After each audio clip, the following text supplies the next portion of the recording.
আপুনি যদি PhonePe, Google pay আৰু পেটিএমৰ দৰে UPI এপসমূহ দৈনন্দিন জীৱনত ব্যৱহাৰ কৰে কিন্তু আপোনাৰ মোবাইলৰ গুৰুত্বপূৰ্ণ সেটিংবিলাক অন কৰি নাৰাখে, যাৰ বাবে ভৱিষ্যত বিপদত পৰাৰ সম্ভাৱনা থাকে। সেয়েহে আপুনি আপোনাৰ একাউণ্ট সুৰক্ষিত ৰাখিবলৈ এইটো সেটিং অন কৰি ৰাখক।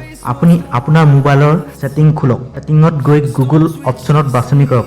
তাৰ পাছত অল সাৰ্ভিস অপশ্যনত যাওক। তাৰ পাছত অটোফিল উইথ গুগল অপশ্যনত গৈ পাৰফৰমেন্সত খোলক। পাৰফৰমেন্সত থকা তিনিটা গুৰুত্বপূৰ্ণ সেটিং অন কৰি ৰাখক। এই সেটিংসমূহ অন কৰি ৰাখিলে আপোনাৰ কি লাভ? যেতিয়া কোনোবাই আপোনাৰ UPI ব্যৱহাৰ কৰিবলৈ চেষ্টা কৰিব, তেতিয়া তাত এটা OTP জেনেৰেট হ'ব।